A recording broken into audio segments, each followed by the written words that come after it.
प्यारे साथियों, आप सभी का स्वागत करता हूं एमआरएस स्टडी परिवार में। तो हम लोग जो है कॉन्ट्रैक्ट मैनेजमेंट जो सब्जेक्ट था वो हम लोग डिस्कस कर रहे थे, और ये जो कॉन्ट्रैक्ट मैनेजमेंट सब्जेक्ट है ये इलेक्टिव पेपर है। 2022 का जो क्वेश्चन पेपर है वो हम लोग डिस्कस कर रहे थे। इससे पहले के वीडियोस में मैंने जो है कुछ क्वेश्चंस, ऑब्जेक्टिव क्वेश्चन और कुछ सब्जेक्टिव क्वेश्चंस भी आप लोगों के साथ मैंने जो है शेयर किया। अब यहाँ पे अगला जो क्वेश्चन है वो भी सब्जेक्टिव क्वेश्चन है, जो कि क्वेश्चन बोल रहा है कि शॉर्ट नोट्स बताना है। किस पे लिखना है short notes? Breach of contract. Breach का मतलब होता है टूटना। कॉन्ट्रैक्ट का टर्म कब टूटता है, किस कंडीशन में टूटता है, वो बात करेंगे। तो breach of contract occur when one party fails to fulfil its obligations as outlined in legally binding agreement between two और more parties.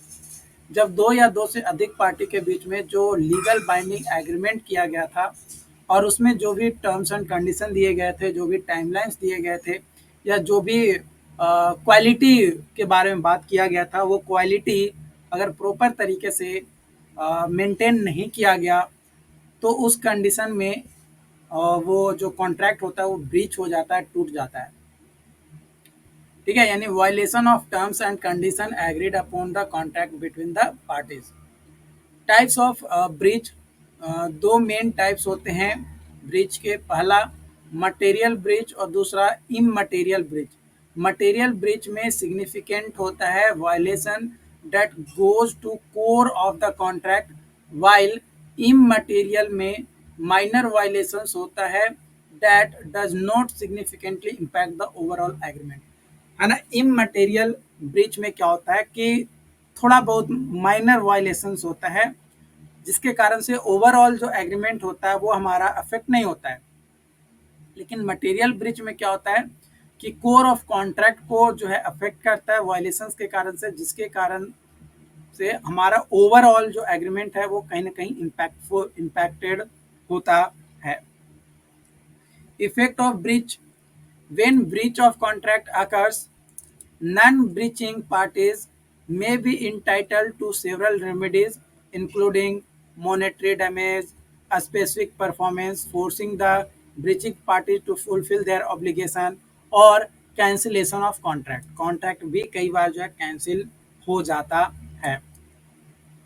Anticipatory breach, anticipatory breach, इसमें क्या होता है कि जब एक पार्टी इंडिकेट करता है थ्रू अदर वर्ड्स और action and intention not to fill fulfill their contractual obligation before the performance is due. In such case, non-breaching party can consider the contract terminated and pursue legal remedy। जो भी legal remedies होता है वो वहां पे लेता है और कॉन्ट्रैक्ट को क्या करता है, कंसीडर करता है कि भाई टर्मिनेट कर दिया जाए। जो हमारा पर्सन है वो या जो कंपनी है वो प्रॉपर तरीके से फुलफिल हमारा नहीं कर पा रहा है इस कारण से, है ना। मतलब उसको टर्मिनेट कर दिया जाता है। ओके, उसके बाद है आपका मिटिगेशन। अगर ब्रीच मान लो कि अकर हो गया कॉन्ट्रैक्ट में, तो उसको कैसे खत्म कर सकते हैं? तो उसको खत्म करने के लिए मिनिमाइज करते हैं losses by taking reasonable steps. कुछ स्टेप्स हम लोग फॉलो करते हैं ताकि आगे फर्दर हमारा डैमेज ना हो और उससे हमारा कम से कम नुकसान हो। यही एक रास्ता होता है। Defences to breach, some common defences होते हैं टू ब्रीच द कॉन्ट्रैक्ट, जिसमें इंक्लूडेड होता है performance become objectively impossible, frustration of purpose when unforeseen circumstances make the contract valueless, mutual agreement to modify और टर्मिनेट द कॉन्ट्रैक्ट। ये defences to breach होता है। Damages के बारे में अगर बात किया जाए तो नॉन ब्रीचिंग पार्टीज जो होता है वो इंटाइटल करता है वेरियस टाइप्स ऑफ डैमेजेस को, जैसे compensatory damage, consequential damage, punitive damage, ये सारे डैमेजेस होते हैं। Statute statute of limitation, time limit होता है within which party can file a lawsuit for breach of contract. The statute of limitations vary करता है depending on the jurisdictions and types of contract के basis पे। Legal recourses होते हैं if अगर कोई ब्रीच अकर हो जाता है तो नॉन ब्रीचिंग पार्टी चूज करता है to resolve the matter through negotiation, mediation और लिटिगेशन। नहीं चाहता है नॉन ब्रीचिंग पार्टी कि भाई हमें कोर्ट जाना पड़े, क्योंकि कोर्ट जाने के बाद फायदा तो होगा, पैसा तो मिलेगा, कंपनसेशन ज़्यादा भी मिलेगा, क्योंकि जितना ज़्यादा डिले होगा उतना पैसा मिलेगा, लेकिन टाइम टेकिंग ज़्यादा होता है। इसलिए जो नॉन ब्रीचिंग पार्टीज होता है वो चाहता है कि नेगोशिएशन से, मेडिएशन से या लिटिगेशन प्रोसेस की मदद से नेगोशिएट करके आपस में समझौता कर लिया जाए।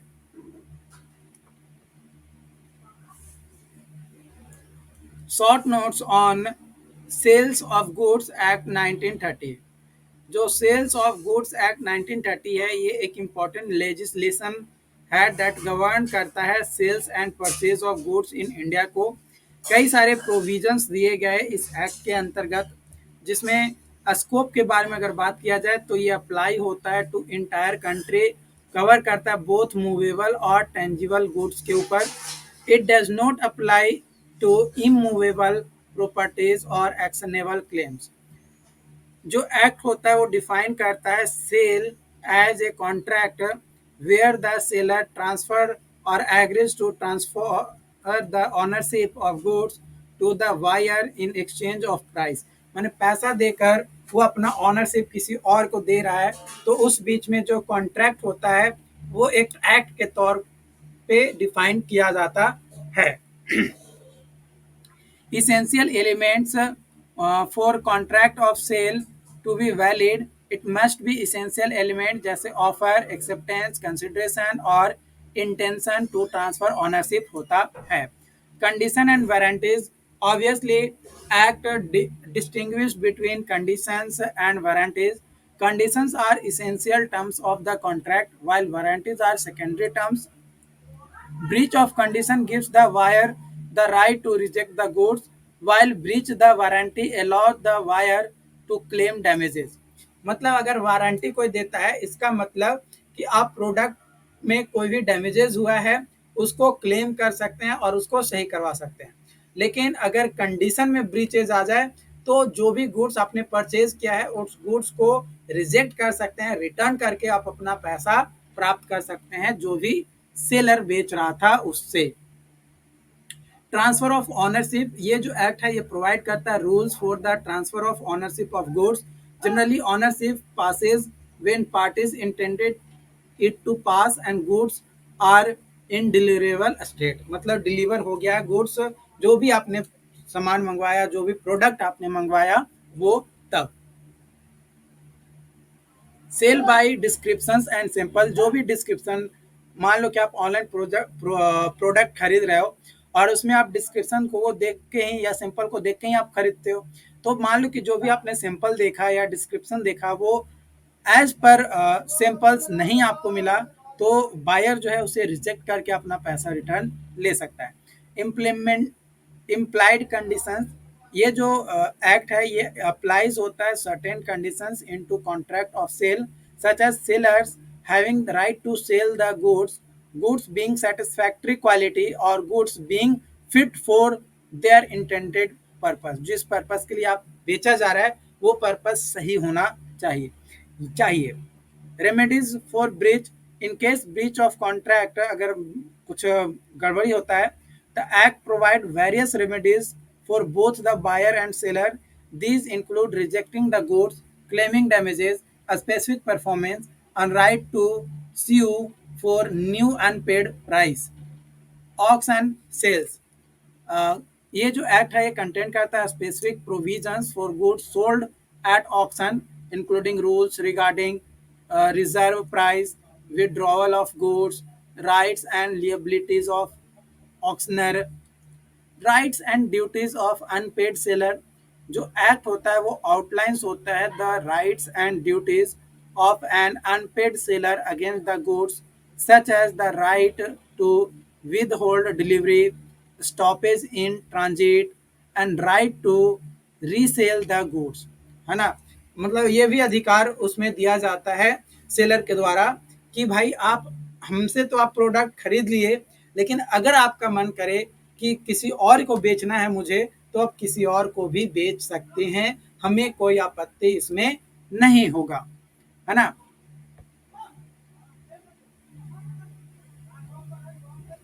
अगला क्वेश्चन है आपका आर्बिट्रेशन के बारे में शॉर्ट नोट्स लिखना है। आर्बिट्रेशन एक मेथड्स होता है जिसकी मदद से जो भी डिस्प्यूट्स होता है उसको ट्रेडिशनल कोर्ट सिस्टम को गए बिना जो डिस्प्यूट्स होता है उसको रिजॉल्व करना, खत्म कर लेना ही आर्बिट्रेशन मेथड्स होता है। इसमें पार्टीज एग्री होता है to have their dispute settled by one or more arbitrator who are neutral and independent individuals chosen by the parties are designated in the accordance with the applicable rules and law। इसमें voluntary process होता है। Voluntary process meaning अगर बात किया जाए तो agree to submit their dispute to arbitration, this agreement is usually outlined होता है in contract and can be agreed upon after dispute arises. जैसे ही डिस्प्यूट अराइज होता है उसके बाद इस पे जो है सुनवाई किया जाता है, जो भी कॉन्ट्रैक्ट में एग्रीमेंट में साइन किया हुआ रहता है उसके बेसिस पे। Alternative to litigation, litigation process का ये अल्टरनेटिव होता है। और बाइंडिंग डिसीजन, डिसीजन जो होता है वो आर्बिट्रेटर और पैनल ऑफ आर्बिट्रेटर लिसन करता है, दोनों साइड के बातों को सुनता है और उसके बाद एक सजेशन देता है कि भाई आप इस तरीके से कर सकते हो, और एक आर्बिट्रल अवार्ड देता है। जो डिसीजंस होते हैं वो इन्फोर्सेबल होता है इन कोर्ट और is final with limited opportunities for appeal. Limited person के लिए होता है। जो डिसीजन मेकर होता है वो न्यूट्रल होता है, किसी के भी बहकावे में नहीं आता है, और वो अपने फील्ड में, जिस फील्ड से रिलेटेड डिस्प्यूट्स हुआ है उस फील्ड में वो क्या होता है, एक्सपर्ट होता है। फ्लेक्सिबल प्रोसेस होता है और साथ ही साथ आर्बिट्रेशन प्रोसीड जब होता है तो उसमें कॉन्फिडेंशियबिलिटी बात आती है कि भाई आप के साथ हम दोनों मिलकर मीटिंग कर रहे हैं, लेकिन इस बात को तीसरे पर्सन के पास में नहीं जाना चाहिए। इंटरनेशनल आर्बिट्रेशन भी होता है, लिमिटेड जुडिशियल रिव्यू इसमें देखने को मिलता है, और कॉस्ट इफेक्टिव होता है, दोनों का पैसा बचत होता है, टाइम का बचत होता है। लिटिगेशन प्रोसेस जो कि कोर्ट में जाके किया जाता है उसमें टाइम टेकिंग होता है, पैसा भी ज़्यादा लगता है। फाइनलिटी एंड इन्फोर्सिबिलिटी जो होता है वो आपका इन्फोर्सेबल होता है और रिकॉग्नाइज किया जाता है, कई सारे देश के द्वारा ये चीज़ें जो है अपनाया गया है। डिस्चार्ज ऑफ कॉन्ट्रैक्ट, ये इस पे भी शॉर्ट नोट्स आपको लिखने के लिए क्वेश्चन जो है पूछा बोला था।